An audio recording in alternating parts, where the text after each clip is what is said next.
أما بعد فأعوذ بالله من الشيطان الرجيم. بسم الله الرحمن الرحيم. وإذا مرضت فهو يشفين. صدق الله العظيم وصدق رسوله النبي الكريم الأمين. ما أصابك من حسنة فمن الله وما أصابك من سيئة فمن نفسك. صدق الله العظيم. اللهم رب اشرح لي صدري ويسر لي أمري واحلل عقدة من لساني يفقهوا قولي. اللهم رب زدني علما نافعا. اللهم رب زدني علما.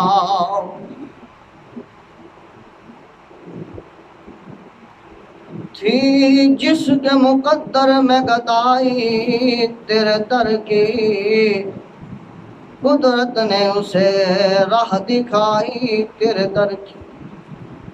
رویا میں بہت اس شخص کے قدموں سے لپٹ کر جس نے بھی کوئی بات سنائی تیرے در کی. آیا ہے نصیر آج تمنا یہی لے کر کہ پلکوں سے کیے جائے صفائی تیرے در کی. ان اللہ و ملائکتہ یصلون علی النبی یا ایھا الذین آمنوا صلوا علیہ وسلموا تسلیما. اللہم صل وسلم علی سیدنا وسندنا ومولانا محمد وبارک وسلم وصلوا علیہ. درود پڑھنے سے ثواب ملتا ہے اور سلام پڑھنے سے مدینہ سے جواب ملتا ہے. تو سبھی حضرات مل کر بارگاہ رسالت مآب صلی اللہ علیہ وسلم میں ہدیہ درود و سلام پڑھیے گا. کوئی زبان خاموش نہ رہے بلکہ مل کر پڑھنا ہے. الصلاۃ والسلام علیک یا رسول اللہ. الصلاۃ والسلام علیک یا سیدی یا حبیب اللہ وعلی آلک وصحابک یا سیدی یا نورا من نور اللہ.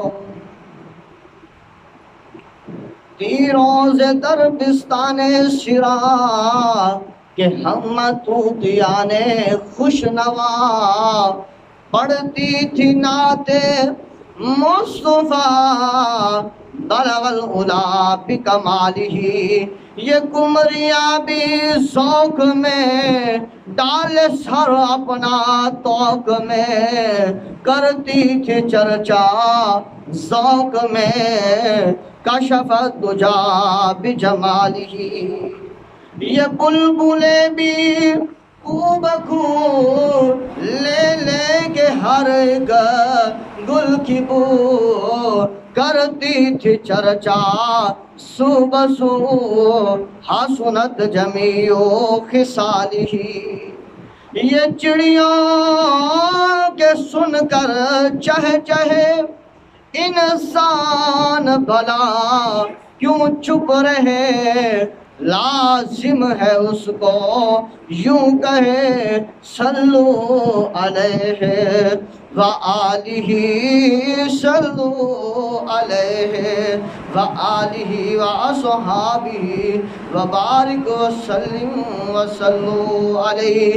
حمد و صلات نبی کریم رؤوف الرحیم صلی اللہ علیہ وسلم کے توسل سے تمام ثنائیں تمام حمدیں تمام پاکیے اللہ وحدہ لا شریک کے لیے ہیں، اور اس کے بعد لاکھوں کروڑوں انگنت درود و سلام ہمارے تمہارے آقا مکی و مدنی حضرت نبی کریم رؤوف الرحیم صلی اللہ علیہ وسلم کی ذات اقدس مبارکہ کے لیے، اور پھر ان کے توسل سے لاکھوں سلام ان ہستیوں پر جنہوں نے اپنا سب کچھ قربان کر کے دین اسلام کو ہم تک پہنچایا ہے۔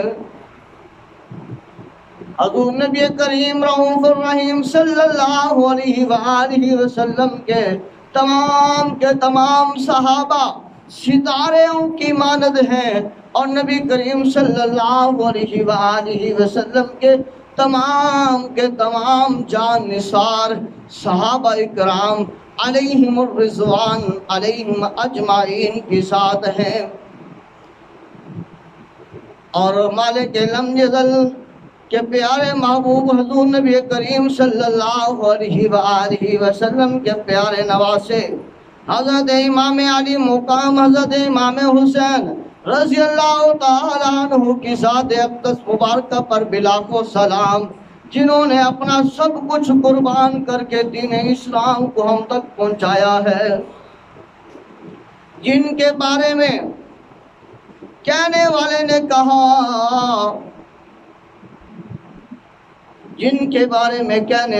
کہا اے خون سادات دی برکت ہے، اے خون سادات دی برکت ہے، تائیوں اج اسلام آباد ہے، ایک پترا دیا قربانیاں دے کے تے کتا پیر حسین آزاد ہے، تے جڑا خرچ تھیا وچ کربل دے او لجپال حسین کو یاد تائیوں سال برابر وچ شام دے رد رنا پیر سجادے، او میاں دین اسلام دے کعبے دی رکھی پاک حضور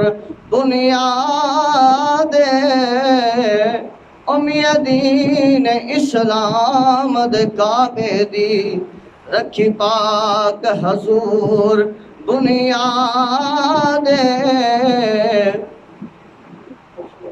حمد و صلوات کے بعد واجب الاحترام سامعین محترم،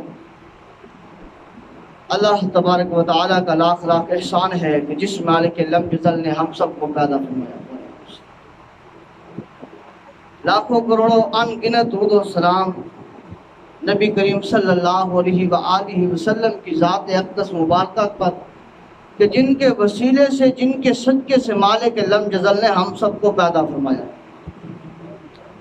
آج کا ہمارا جو موضوع ہے وہ ہے مریضوں کی عیادت کرنا۔ مریض اس کو پوچھنے جانا، اس کی عیادت کرنا، اس کے ہاں جو ہے وہ بیٹھنا، اس سے جو ہے اس کا حال، اس کی طبیعت کے بارے میں پوچھنا، اس کے بارے میں قرآن و حدیث میں کتنا جو ہے بلند مرتبہ اور مقام ہے، شان ہے، عظمت ہے، رفعت ہے، اور اس کے لیے اللہ کے پیارے محبوب حضرت محمد مصطفیٰ احمد مجتبیٰ صلی اللہ علیہ وآلہ وسلم نے کیا ارشاد فرمایا ہے۔ آئیے سب سے پہلے اللہ تبارک و تعالیٰ کے قرآن مجید فرقان حمید کی آیت کریمہ جو ہم نے خطبے میں پڑھی ہے اس کا ترجمہ سماعت فرماتے ہیں کہ اللہ تبارک و تعالیٰ قرآن پاک میں ارشاد فرماتا ہے وَإِذَا مَرِضْتُ فَهُوَ يَشْفِينِ، فرمایا اور جب میں بیماری میں ہوتا ہوں تو مجھے وہی شفا دیتا ہے۔ یعنی کہ ہمارے لیے فرمایا کہ جب تم میں سے کوئی بیمار ہو تو تمہارا عقیدہ، تمہارا یقین، تمہارا اعتماد یہ ہونا چاہیے کہ ہمیں شفا دینے والی ذات جو ہے وہ اللہ کی ہے۔ یہ ڈاکٹر یہ اولیاء اکرام، یہ مفتیان عظام، یہ امام مساجد اور یہ حکیم حکماء، یہ سب کے سب طبیب جو ہے یہ شفا دینے والے نہیں ہیں بلکہ اللہ کے وسیلہ ہے. یعنی کہ انہوں نے دم کر دیا تو اللہ نے شفا دی، انہوں نے دوائی دے دی تو شفا اللہ نے دی، انہوں نے میڈیسن دی تو شفا دینے والی ذات اللہ کی ہے. یہ دراصل وسیلہ ہے. یہ جو ہے وہ کسی ولی نے دعا کی اس اپنے جو ہے مقتدی کے لیے، اپنے پیروکار کے لیے، اپنے پیارے کے لیے، تو اللہ نے اسے شفا دی. اور اسی طرح امام مرشد نے دم کیا، قرآن پاک پڑھ کر جو ہے وہ پھونک ماری، وہ گائے اس کے اوپر ہو یا پانی کے اوپر، یا تعویذ دیا اس پر قرآن کریم کی کوئی سورت یا سورت فاتحہ یا جو ہے وہ بسم اللہ شریف یا دیگر جو ہے وہ ان سے لکھ کر جو ہے وہ اسے عطا کیے، تو اس سے جو شفا حاصل ہوئی وہ دراصل وسیلہ ہے. شفا دینے والی ذات جو ہے وہ اللہ کی ہے. حقیقی شفا دینے والی ذات کون ہے؟ اللہ. تو فرمایا وَإِذَا مَرِضْتُ فَهُوَ يَشْفِينِ، اور جب میں بیماری میں ہوتا ہوں تو وہی شفا دیتا ہے. اللہ اکبر. آگے ارشاد فرمایا ما اصابک من حسنۃ فمن اللہ وما اصابک من سیئۃ فمن نفسک. فرمایا اے انسان، تجھے جو اچھائی پہنچتی ہے، تجھے جو اچھائی پہنچتی ہے وہ اللہ کی طرف سے ہے. ما اصابک من حسنۃ فمن اللہ، جو تمہیں اچھائی پہنچتی ہے وہ اللہ کی طرف سے ہے. وما اصابک من سیئۃ فمن نفسک، اور فرمایا اور تجھے جو برائی پہنچتی ہے وہ تیرے نفس کی طرف سے ہے. اللہ اکبر.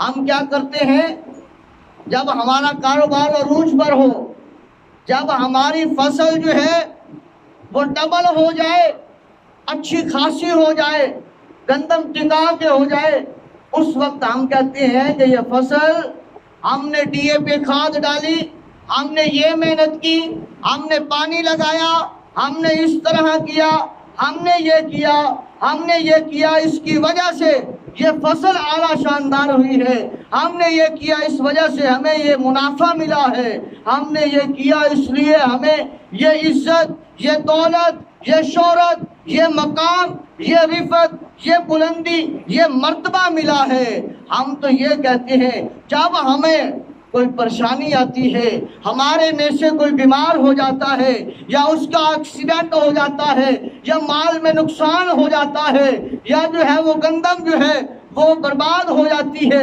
یا کوئی اور فصل جو بیجی ہوئی ہے کسی وجہ سے وہ نقصان میں ہو جاتی ہے، تو پھر اس وقت ہم کہتے ہیں کہ یہ اللہ کی طرف سے ہے، یہ اللہ کی طرف سے ہے. ایکسیڈنٹ ہوا یہ اللہ کی طرف سے ہے، اس بیماری میں مبتلا ہوئے یہ اللہ کی طرف سے ہے، یہ گندم ٹھیک نہیں ہوئی یہ اللہ کی طرف سے ہے، یہ بارش اور آندھی آ گئی جس کی وجہ سے آم کی فصل تباہ و برباد ہو گئی یہ اللہ کی طرف سے ہے. اللہ اکبر. کس قدر ہم گر چکے ہیں کہ اپنے مفاد کے لیے جب ہمیں کسی چیز میں منافع ملتا ہے اس پر ہم کہتے ہیں یہ ہماری محنت ہے، یہ ہماری مشقت ہے، یہ ہمارا جو ہے وہ کام، یہ ہمارا تب و دو کرنا ہے، یہ ہمارا مشکلات میں پڑنا ہے جس کی وجہ سے ہمیں یہ ملا ہے. جب آسانی پیدا ہوتی ہے تو اپنے اوپر لیتے ہیں، جب مشکلات آتی ہے تو اللہ کی طرف منسوب کرتے ہیں، حالانکہ یہ غلط ہے. قرآن کیا کہتا ہے؟ قرآن کیا کہتا ہے؟ قرآن کہتا ہے ما اصابک من حسنۃ فمن اللہ. قرآن کہتا ہے کہ جب تمہیں اچھائی پہنچتی ہے، خواہ وہ تمہارے مال میں سے ہو، وہ خواہ تمہاری اولاد میں سے ہو، خواہ تمہاری کسی کاروبار میں سے ہے، کسی وجہ سے ہے، فرمایا وہ تمہارے نفس کی وجہ سے، تمہاری محنت و مشقت کرنے کی وجہ سے نہیں ملا وہ تمہیں مرتبہ. بڑے بڑے آئے جنہوں نے محنتیں کی، بڑے بڑے آئے جنہوں نے دن رات کوششیں کی، مال کمایا، آخر سب کچھ تباہ و برباد ہو گیا. کیسے؟ وہ ہے نا اللہ اکبر، وہ چاہے تو بادشاہ کو گدا کر دے تو گدا کو بادشاہ کر دے۔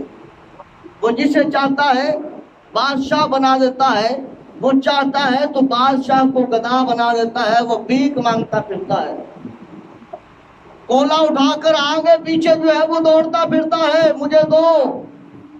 حالانکہ اس کے حالات تو دیکھو، اس کے جو ہے وہ پیچھے والا وقت تو دیکھو، وہ کس قدر جو ہے اس نے اچھا گزارا ہے، دولت کے ساتھ، مال و شہرت کے ساتھ، اکڑ کے ساتھ جو ہے کسی کو ہاتھ ملانا گوارا نہیں کرتا تھا، کسی کے ساتھ بیٹھنا گوارا نہیں کرتا تھا۔ اب کیا ہو گیا کہ نہ اس کا لباس رہا اس کے پاس، نہ مال و دولت رہی، کچھ نہ رہا، اب در در کی بھیک مانگ رہا ہے۔ اللہ فرماتا ہے جو اکڑتا ہے نا، وہ فرمایا مالک لم جزل نے جس طرح، اے ابن آدم، اللہ اکبر، اے ابن آدم، ایک تیری خواہش ہے، ایک میری خواہش ہے، اگر تو نے اپنی خواہش کو میرے تابع کر دیا، میری خواہش کے مطابق کر دیا، تو تجھے میں وہ دوں گا جو تیری خواہش ہے۔ اللہ اکبر، ایک تیری خواہش ہے، ایک میری خواہش ہے، تو جو تیری خواہش ہے اس کو اگر تو میرے تابع کر دیتا ہے، یعنی کہ اپنی خواہش کو توڑ دیتا ہے، اللہ اکبر کی صدا بلند ہوئی فجر کی، بندہ بستر میں سویا ہوا ہے اور اسے نیند آ رہی ہے، طلب ہے سونے کی، فرمایا وہ بستر کو الگ کر دیتا ہے، اپنے آرام کو چھوڑ دیتا ہے، کہتا ہے اللہ اکبر کی صدا بلند ہو چکی ہے، اللہ کا بلاوا آ چکا ہے، میری خواہش، میرا نفس کہتا ہے سو جا، سو جا، آرام کر لے، دن سارا کام کرنا ہے، رات کو لیٹ آنا ہے، سو جا سو جا، میری خواہش ہے، میرا نفس ہے۔ اگر اسے ہم چھوڑ دیتے ہیں، جب ہی اللہ اکبر کی صدا بلند ہوتی ہے، اللہ کے گھر کی طرف آ جاتے ہیں، سجدہ سجود کرتے ہیں، تو مالک لم یزل پھر کیا فرماتا ہے؟ اللہ فرماتا ہے اے ابن آدم، ایک تیری خواہش ہے، ایک میری خواہش ہے، اگر تو اپنی خواہش کو میرے تابع کر دیتا ہے تو تجھے میں وہ دوں گا جو تیری خواہش ہے، اگر تو اپنی خواہش کو میرے تابع نہیں کرتا تو میں تجھے تھکا دوں گا اس میں جو تیری خواہش ہے، اس میں جو تیری خواہش ہے۔ فرمایا پھر کیا ہوگا؟ پھر تجھے میں تھکا دوں گا اس میں تو جو تیری خواہش ہے، بس ہوگا وہی جو میری خواہش ہے۔ اللہ فرماتا ہے کہ پھر دیکھ لینا، جب ہم نماز نہیں پڑھیں گے، حقوق اللہ ہم پورے نہیں کریں گے، اللہ کی بارگاہ میں آ کر ہم نیاز جبین کو نہیں جھکائیں گے، نہیں رگڑیں گے، تو پھر کیا ہوتا ہے؟ پھر ہم کہتے ہیں آج ہمارا بیٹا، اس کا حال یہ ہو گیا، آج وہ میرے سامنے آ گیا، آج اس نے یہ بات کر دی، آج میری بیٹی کے سسرال والوں نے اسے دھکے مار کے نکال دیا، میں بڑا پریشان ہوں، میری طبیعت کا یہ معاملہ ہو گیا۔ یعنی کیا ہے؟ ہم اسی معاملات میں، اپنے ہی معاملات میں پھنس جاتے ہیں۔ کیوں؟ مالک لم جزل نے فرما دیا نا، تجھے میں تھکا دوں گا اس میں جو تیری خواہش ہے، اگر تو تابع کر دیتا ہے میری خواہش کے تو پھر میں تجھے وہ بھی دوں گا جو تیری خواہش ہے۔ اللہ اکبر۔ تو اب آپ اسی وقار انسان دنیا میں رہتے ہوئے ہر طرح کی پریشانیاں اس کو آتی ہیں، خواہ وہ مال میں نقصان کے طور پر ہوں، یا کہ جانوں کے نقصان کے طور پر ہوں، یا کہ جو ہے اپنی جو ہے وہ بیماری کی صورت میں ہوں، سبھی آتی ہیں۔ تو لہذا حکم کیا ہے کہ جب کوئی بندہ، جب کوئی مسلمان بھائی بیمار ہو جائے تو اس کے پاس جاؤ، اس کی عیادت کرو۔ جب کوئی بندہ فوت ہو جائے تو اس کے پاس جاؤ، اس کے ورثہ کے پاس تعزیت کرو، وہاں پر بیٹھو، یہ نہ کہو کہ وہ غریب تھا۔ ہم یہ بھی دیکھتے ہیں اور افسوس سے بات کرنے کو دل کر رہا ہے کہ جب جنازہ ہوتا ہے کسی امیر کا تو پھر اس وقت جو ہے رش دیکھنے کا ہوتا ہے، جب جنازہ ہوتا ہے کسی غریب کا تو پھر اس وقت بھی عوام کو، لوگوں کو دیکھنے کا ہوتا ہے کہ کتنی ایک عوام اور کتنے ایک لوگ آئے ہوئے ہیں۔ اللہ اکبر، کہ ہم نے عبادات میں بھی ہم نے اپنا مفاد دیکھا ہے۔ اب کسی امیر کا اگر کتا مر جائے تو اس کے پاس بھی ہم چلے جاتے ہیں کہ یار تیرا کتا جو ہے وہ بڑا اچھا تھا، بڑا افسوس ہوا ہے اگر کسی کا لال فوت ہو جائے، اگر کسی کا وارث گھر میں کمانے والا جو اکیلا فرد تھا، پیچھے نکے چھوٹی چھوٹی جو ہے اس کی بچیاں ہیں، بیٹیاں ہیں، چھوٹے چھوٹے بچے ہیں، اور کمانے والا اور کوئی نہیں ہے ذریعہ معاش، ہم اس کے پاس جاتے ہی نہیں پوچھنے کے لیے کہ کہیں ایسا نہ ہو کہ ہمیں جیب سے کچھ دینا نہ پڑ جائے۔ اللہ اکبر، کتنا افسوس ہے۔ آئیے حدیث کریم سنیے، رسول اللہ صلی اللہ علیہ وسلم فرماتے ہیں ما یزال البلاء بالمؤمن والمؤمنة في نفسه وولده وماله حتى يلقى الله تعالى وما عليه من خطیئة۔ مومنوں کے اوپر جو ہے وہ اللہ تبارک و تعالیٰ نے اپنے محبوب کی وجہ سے کتنا احسان کیا ہے امت محمدیہ پر۔ دیکھیے سرکار علیہ السلام نے ارشاد فرمایا، بعض مومن مرد یا مومن عورت جب ان کے اوپر کوئی مصیبت آتی ہے، پریشانی آتی ہے، کوئی انہیں تکلیف پہنچتی ہے، تو اللہ کے محبوب فرماتے ہیں کبھی اس کی جان پر، کبھی اس کی اولاد پر، اگر کبھی اس کے مال پر اگر کوئی جو ہے وہ پریشانی، مصیبت یا کمی بیشی واقعہ ہوتی ہے تو اللہ تبارک و تعالیٰ اس کے بدلے اس کے گناہوں کو کفارہ بنا دیتا ہے، اس کے گناہوں کو معاف فرما دیتا ہے۔ اللہ اکبر۔ لیکن فرمایا محبوب علیہ السلام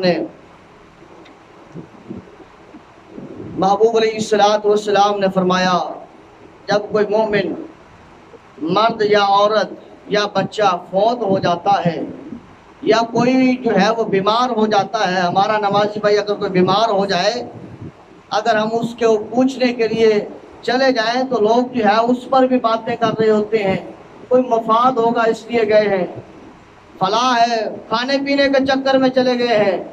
اللہ اکبر۔ آئیے حدیث کریمہ سنیے گا، حضرت ابو ہریرہ رضی اللہ تعالی عنہ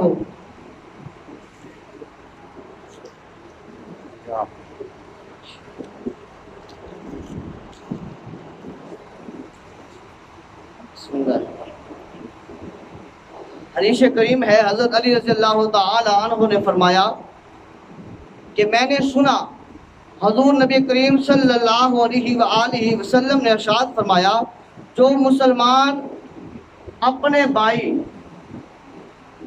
مسلمان بھائی کی عیادت کرنے کے لیے صبح جاتا ہے گھر سے، سننا ہے،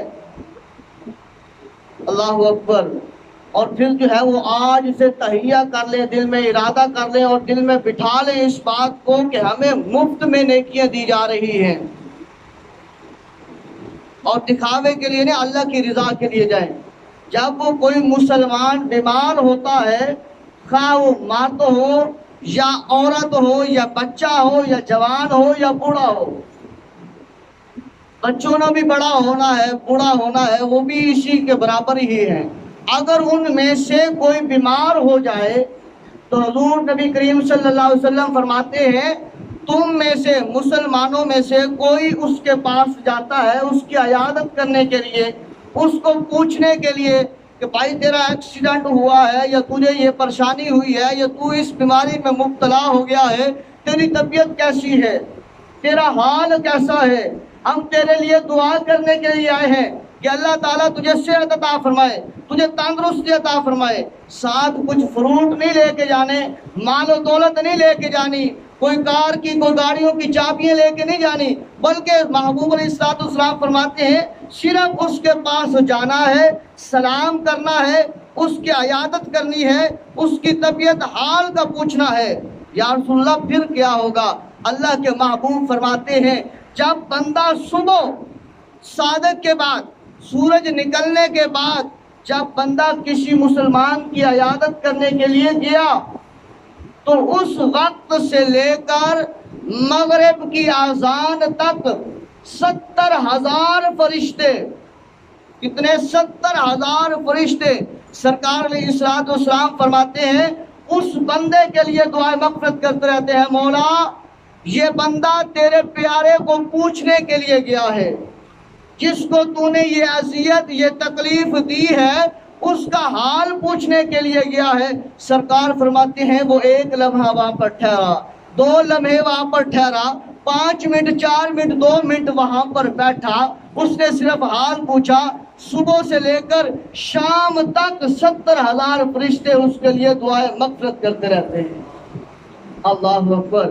کس کے لیے؟ اس بندے کے لیے جو صرف اور صرف پوچھنے کے لیے گیا کہ تیری طبیعت کا کیا حال ہے۔ اور پھر سرکار فرماتے ہیں، اور جو بندہ رات کو عشاء کی نماز پڑھنے کے بعد یا مغرب کی نماز پڑھنے کے بعد اس مریض کو عیادت کے لیے جاتا ہے، ہمارے نمازی بھائی کا ایکسیڈنٹ ہو جائے، ہمارا نمازی بھائی بیمار ہو جائے، بزرگ نمازی ہو یا خواہ جوان ہو، کوئی مسئلہ بن جائے تو ہم ساتھ والے سے نہیں پوچھتے یار کہ کیا ہوا، کیسے بنا، تو اس کے پاس تو جانا درکنار۔ حالانکہ ایسا ہونا چاہیے کہ جب کوئی نمازی بھائی غیر حاضر ہو، اگر وہ بیمار ہو، پتہ چل جائے تو ساروں کو چاہیے وہ مل کر وہاں پر جائیں، اس کی عیادت کریں۔ مفت میں 70,000 فرشتے جس بندے کے لیے دعائیں مغفرت کر رہے ہوں تو پھر اس کا مقام کتنا بڑا ہو جائے گا۔ تو ہم اپنے مفاد کی خاطر کیا کرتے ہیں۔ اب آپ ذوالفقار حضرت علی فرماتے ہیں، پھر سرکار نے فرمایا جو بندہ مغرب کے بعد یا عشاء کے بعد مریض کی عیادت کے لیے جاتا ہے، اس وقت سے لے کر صبح صادق تک، سورج نکلنے تک 70,000 فرشتے اس بندے کے لیے دعائیں مغفرت کرتے رہتے ہیں۔ دن میں جائے تو سارا دن 70,000 فرشتوں کی جماعت اس کے لیے دعائیں مغفرت کرے۔ اگر رات میں جائے تو فرمایا رات کو 70,000 فرشتے جو ہے وہ اس کے لیے دعائیں مغفرت کرتے رہتے ہیں۔ اب آخری بات سنیں، اور وقت بھی مکمل ہو چکا ہے۔ بھائی خالد نہیں پہنچا، انہوں نے بات کرنی تھی آپ سے، تو اتنی دیر میں وہ بھی آ جاتے ہیں۔ سرکار علیہ الصلوۃ والسلام نے فرمایا، اس احادیث مبارکہ کو بھی روایت کرنے والے حضرت ابو ہریرہ رضی اللہ تعالیٰ عنہ ہیں۔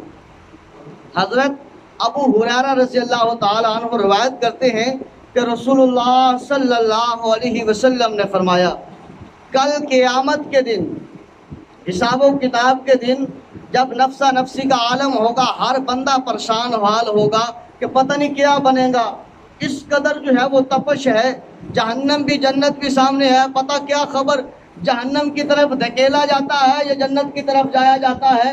جب حساب ہوگا پتہ چلے گا دائیں ہاتھ میں نامہ اعمال ملتا ہے یا بائیں ہاتھ میں ملتا ہے۔ جب پل صراط سے گزرنا ہوگا پتہ نہیں وہ کٹ کر جہنم کی طرف جو ہے وہ جانا ہوگا یا آگے گزر کر جنت کی طرف جانا ہوگا۔ حضرت ابو ہریرہ فرماتے ہیں، سرکار علیہ الصلوۃ والسلام نے فرمایا، اس وقت اللہ تبارک و تعالی فرمائے گا، اے ابن آدم، اے آدم کی اولاد، اے فلاں شخص، دنیا میں میں بیمار ہوا تھا اور تو مجھے پوچھنے نہیں آیا تھا۔ وہ بندہ عرض کرے گا، اس حدیث کو روایت کرنے والے حضرت ابو ہریرہ ہیں اور مسلم شریف کی حدیث ہے۔ بخاری کے بعد جو درجہ کتابوں میں ہے وہ مسلم شریف کا ہے، مسلم شریف کی حدیث مبارکہ۔ سرکار فرماتے ہیں، اللہ فرمائے گا، اے ابن آدم، میں بیمار ہوا، تو مجھے پوچھنے نہیں آیا، تیمارداری کے لیے نہیں آیا۔ وہ بندہ عرض کرے گا، مولا تو بیمار ہونے سے پاک، تو جسم سے پاک، تو ہر چیز سے پاک، میں تجھے کیسے پوچھنے آتا؟ اللہ فرماتا ہے کہ اے بندے، میرا فلاں بندہ، تیرا فلاں ہمسایہ، تیرا فلاں ساتھ رہنے والا، تیرا فلاں بھائی، تیرا فلاں رشتہ دار جو بیمار ہوا تھا، اگر تو اس کی تیمارداری کے لیے وہاں پر حاضر ہوتا تو مجھ خدا کو تو وہاں پر پاتا۔ اللہ اکبر! مجھ خدا کو تو وہاں پر پاتا جو تیرا وہ پیارا تھا، وہ جو بیمار ہوا، تو اگر تو اس کے پاس جاتا اس کی تیمارداری کے لیے تو مجھ خدا کو تو وہاں پاتا۔ پھر سرکار فرماتے ہیں، اللہ تبارک و تعالیٰ فرمائے گا، اے ابن آدم، میں بھوکا تھا، تو نے مجھے کھانا نہیں کھلایا۔ بندہ عرض کرے گا، مولا تو کھانا کھانے سے پاک ہے، تو جسم سے پاک ہے، ہر چیز سے پاک ہے، تو تجھے میں کھانا کیسے کھلاتا؟ تو اللہ فرماتا ہے، اللہ تعالیٰ فرمائے گا، اے بندے، فلاں جو شخص بھوکا تیرے پاس آیا تھا، مسکین تیرے پاس آیا تھا، اسیر تیرے پاس آیا تھا، بھوکا شخص تیرے پاس آیا تھا، پر تو نے اسے کھانا نہیں کھلایا۔ اگر تو اسے کھانا کھلا دیتا تو مجھ خدا پر تو وہاں پر موجود پاتا۔ یعنی کہ آج تجھ کے اوپر میں رحمت کرتا، تیرے اوپر کرم کرتا، اور تجھے جنت عطا کر دیتا اگر تو اس بندے کو، اس بھوکے کو کھانا کھلا دیتا تو۔ اللہ اکبر۔ سرکار فرماتے ہیں تیسرا نمبر پر اللہ فرمائے گا، اے ابن آدم میں پیاسا تھا، تو نے مجھے پانی نہیں پلایا۔ بندہ عرض کرے گا مولا تو ہر چیز سے پاک ہے، تجھے پانی کی کیا ضرورت، تجھے پانی کیسے پلاتا؟ تو اللہ فرمائے گا، اے ابن آدم اگر اس وقت جب میرا پیاسا بندہ جس کو میں نے پیدا کیا، جس کی میں نے تخلیق کی، جس کو میں نے بنایا، وہ بندہ جب تیرے پاس آیا تھا وہ پیاسا تھا، تو اس سے اس نے پانی طلب کیا تھا، تو اس سے اس نے مشروب مانگا تھا، تو اس سے اس نے پانی کی خواہش ظاہر کی تھی، اگر تو اسے پانی پلا دیتا تو مجھ خدا کو وہاں پر موجود پاتا تو میں تجھ پر آج رحم کرتا، میں آج تجھ پر کرم کرتا، اور آج میں تیرا حساب نہ لیتا، اور آج تیری میں مغفرت کر دیتا اور جنت کا ٹکٹ عطا کر دیتا۔ پتہ یہ چلا کہ مریض کی عیادت جب بندہ کرتا ہے تو اس کا جو ثواب ملتا ہے وہ کس قدر بڑا ہے کہ جس کے بارے میں خود خدا فرماتا ہے کہ مجھے جو ہے وہ تو پوچھنے نہیں آیا۔ اللہ کو پتہ یہ چلا جب بندہ کسی بھوکے کو کھانا کھلا دیتا ہے تو اس کا اجر و ثواب اور اس بندے کا مقام کس قدر بڑھ جاتا ہے کھلانے والے کا، کہ جس کے لیے اللہ فرماتا ہے کہ مجھے تو نے کھانا نہیں کھلایا۔ اللہ اکبر۔ اللہ تبارک و تعالی ہم سب کو مریضوں کی عیادت کرنے والا بنائے، اور ان کی عیادت بھی کرنے کا طریقہ محبوب علیہ السلام نے بتایا ہے۔ یہ نہیں ہے کہ وہاں پر جا کر کہیں اسے باقی کا پریشان کر دیں کہ وہ فلاں بندہ کسی بیماری میں مبتلا تھا تو وہ اتنے دنوں بعد مر گیا، اس کا علاج نہیں تھا، نہیں، بلکہ فرمایا وہاں جائیں اسے حوصلہ دیں، اسے حوصلہ دیں، اسے کہیں صبر کر، اسے صبر کی تلقین کریں، اور اسے بتائیں، اس کی فضیلت بتائیں کہ سرکار فرماتے ہیں جو مومن کو تکلیف پہنچتی ہے خواہ ایک کانٹا ہی اسے چبھتا ہے، جو اس کی بھی تکلیف ہوتی ہے اس کے بھی بدلے اللہ تبارک و تعالیٰ اس کے گناہ کو معاف فرما دیتا ہے۔ اسے بتائیں کہ بھائی تجھے بخار ہوا ہے، تجھے یہ پریشانی ہوئی ہے، اس کے بدلے اللہ تیرے گناہوں کو معاف فرما رہا ہے۔ یہ نہ کہیں کہ تو فلاں پکڑ میں آ گیا ہے، تو فلاں پکڑ میں آ گیا نا، بلکہ اسے جو ہے وہ تلقین کریں، کہیں کہ اللہ تبارک و تعالیٰ تجھے شفا عطا فرمائے گا۔ جیسے قرآن کا حکم ہے وَإِذَا مَرِضْتُ فَهُوَ يَشْفِينِ، کہ وہی بیماری دینے والا ہے اور وہی شفا دینے والا ہے۔ اللہ رب العزت ہمیں عمل کی توفیق عطا فرمائے۔ یہ بات سن لیں بھائی خالد صاحب کی۔ محترم، جیسا کہ آپ کو معلوم ہے آپ کی جامع مسجد کا کام زور شور کے ساتھ کیا ساری ہے۔ آپ لوگوں سے التماس ہے کہ ہمیں جامع مسجد کے احتیاط کی وائرنگ کروانی ہے، اس میں تاروں کی بھی ضرورت ہے، اس کی مزدوری بھی دینی ہے، ہمارے پاس دروازوں کے پیسے آ چکے ہیں، تقریباً ہمیں کچھ ایکسٹرا کام کروانا پڑ گیا، جس کی وجہ سے اوپر کی بلڈنگ کا سریا لینا پڑ گیا، جس کی وجہ سے ہمارے تقریباً 1,92,93,000 روپے صرف ہو گئے۔ تو آپ لوگوں سے التماس ہے کہ اپنے